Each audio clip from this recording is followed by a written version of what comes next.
తెలంగాణలో గతంలో ముగిసిన పార్లమెంట్ ఎన్నికల్లో హన్వాడ మండలం కేఆర్నకు మెజార్టీ రావడానికి పూర్తి స్థాయిలో ఇక్కడ బలం చేకూర్చడంలో ముఖ్య భూమిక పోషించిన విజయ నిర్మల రమణారెడ్డి గారు జడ్పీటీసీ, ప్రస్తుతం కొనసాగుతున్న జడ్పీటీసీ, వారి మాటల్లోనే మరిన్ని విషయాలు తెలుసుకుందాం. సార్ నమస్తే. సార్, గతంలో జరిగిన డీకేఆర్న ఇక్కడ గెలవదని మొత్తం రాష్ట్రం మొత్తం ఒక తీరు రాజకీయం జరిగితే ఇక్కడ మాత్రం సీఎం రేవంత్ రెడ్డి తన భుజస్కంధాల మీద వేసి ఇక్కడ డీకేఆర్న ఓటమికి ఎంతగానో కృషి చేసినా కానీ మరి ఇక్కడ మెజార్టీ రావడానికి మీరు ఎలా ప్రయత్నాలు చేశారు? వాస్తవానికి హన్వాడ మండలంలో ముందు నుంచి కూడా బీజేపీ స్ట్రాంగ్గా ఉంది. ఇంతకుముందు కూడా మేము హన్వాడ మండలం నుంచి ఒక ఎంపీపీని బీజేపీ పార్టీ నుంచి గెలుచుకోవడం జరిగింది. అదే దృక్పథంతో ఈసారి కూడా ఎలక్షన్లో మోదీ నాయకత్వంలో డీకేఆర్ను ఎలాగైనా గెలిపించాలని చాలా కష్టపడి గట్టి ప్రయత్నం చేయడం వల్ల ప్రజలు కూడా కాంగ్రెస్ పైన చాలా వ్యతిరేకతతో ఉన్నారు. దాన్ని మేము పాజిటివ్గా తీసుకొని మంచి మెజారిటీ ఇప్పించగలిగినాం పార్లమెంట్లో.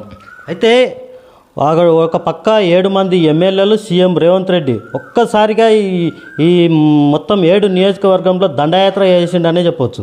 కానీ మీరు బీజేపీ కార్యకర్తలు ఎలాంటి బలాన్ని చేకూర్చారు? వాళ్ళకి ఎలాంటి ధైర్యంతో ముందుకు వెళ్ళేలా చేశారు? ప్రతి కార్యకర్త నేనే ఎలక్షన్లో నిలబడ్డా అనే దృక్పథంతో ప్రతి ఇంటికి వెళ్ళి వాళ్లకు ప్రతి ఓటర్కు విడమర్చి చెప్పడము, కాంగ్రెస్ ప్రభుత్వము వచ్చిన వెంబడే ఎక్కడ చూసినా ఇప్పుడు వెంబడే రుణమాఫీ చేస్తున్నది డిసెంబర్ 9, ఎక్కడా చేయలేదు. రైతు ఆసరా ఇస్తున్నది, అది ఇవ్వలేదు. మహిళలకు 2500 ఇస్తున్నది, అది ఇవ్వలేదు. తర్వాత 500కే సిలిండర్ ఇస్తామన్నారు, అది ఇవ్వలేరు. ఇవన్నీ మాకు చాలా ఎలక్షన్లో చెప్పుకోవడానికి, ప్రజల వద్దకు వెళ్ళడానికి చాలా తోడ్పాటు అందించాయి.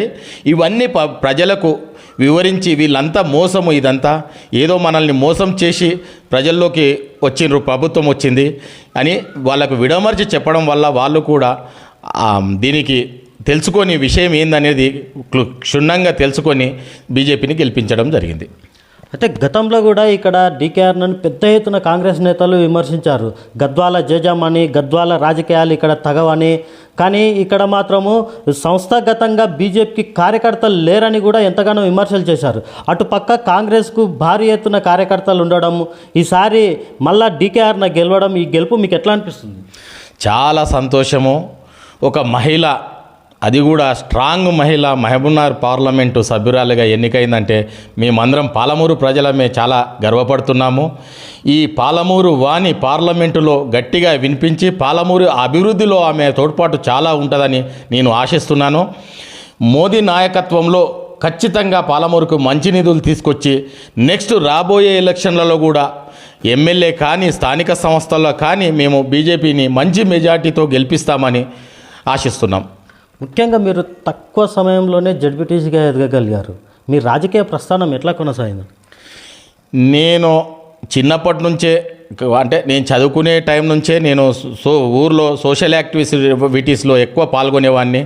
ఎవరికైనా ఏమన్నా ఆపద వస్తే కానీ చిన్న చిన్న తగాదులు ఉంటే పొలకు చెప్పి కాంప్రమైజ్ చేపియడము, ఇలాంటి పనులు చేసేవాడిని. దానికి అనుగుణంగా గ్రామ ప్రజలు కూడా నాకు వార్డు మెంబర్గా, ఉప సర్పంచ్గా, సర్పంచ్గా, ఇప్పుడు జెడ్పీటీసీగా కూడా ఇన్ని అవకాశాలు ఇచ్చి నన్ను గెలిపించారు.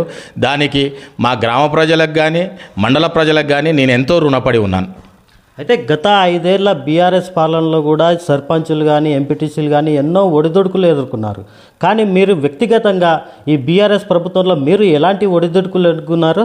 అభివృద్ధి కూడా ఎట్లా కొనసాగింది 5 ఏళ్ల పాలనలో? వాస్తవానికి నేను మొదటి నుంచి బీజేపీ కార్యకర్తను. కొన్ని అనివార్య కారణాల వల్ల నేను వాస్తవానికి 2001 నుంచి కేసీఆర్ గారు ఉద్యమ పార్టీ తెలంగాణ స్థాపించినప్పటి నుంచి పార్టీలో కొనసాగుతూ వచ్చాను. మొదట మాకు జడ్చర్ల కాన్స్టిట్యున్సీ ఉండే మాది. అప్పుడు లక్ష్మారెడ్డి గారు మా కాన్స్టిట్యున్సీ నుంచి ఎమ్మెల్యేగా తెలంగాణ నుంచి పోటీ చేయడం జరిగింది. నేను ఫస్ట్ అతన్ని వెంబడి అతన్ని కూడా గెలిపించడం జరిగింది. అది కొనసాగిస్తూ మా గ్రామాన్ని మహబూబ్నగర్ నియోజకవర్గంలో కలపడం వల్ల మేము మహబూబ్నగర్కు రావడం జరిగింది. అప్పుడు మన మాజీ మంత్రివర్యులు శ్రీనివాస గౌడ్ అన్నగారు ఈ మన మహబూబ్నగర్ నియోజకవర్గం నుంచి ఎమ్మెల్యేగా పోటీ చేయడం జరిగింది.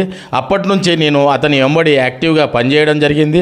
ఆ సేవలను గుర్తించి నాకు జెడ్పీటీసీ టికెట్ ఇవ్వడం జరిగింది. నా గెలుపులో కూడా సీనన్న పాత్ర ముఖ్యము.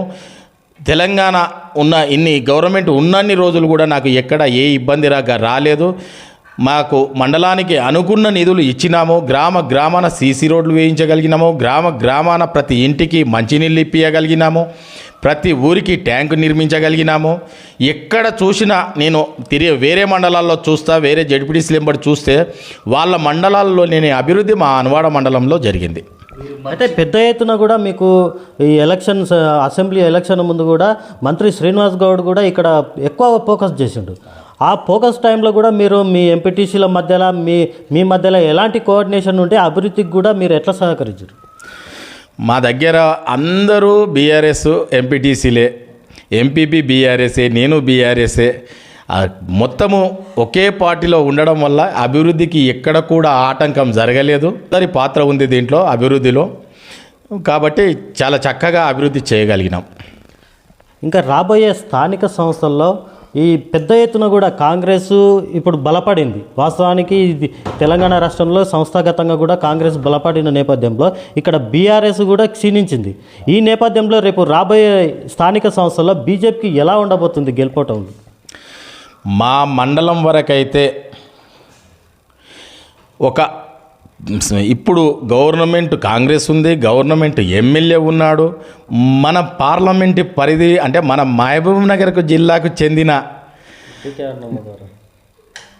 సీఎం గారు రేవంత్ రెడ్డి గారు ఉన్నారు కాంగ్రెస్ నుంచి. అయినా కూడా మేము ఇంత భారీ మెజారిటీ మా హన్వాడ మండలం నుంచి బీజేపీకి తీసుకురాగలిగినాము. మా మండలం నుంచి వచ్చిన ఓట్ల నుంచే మా డీకే అరుణమ్మ గారు పార్లమెంటుకు పంపించగలిగినాము. ఆ ధైర్యంతో మేము స్థానిక సంస్థల ఎన్నికల్లో కూడా ముందుకు పోతాము.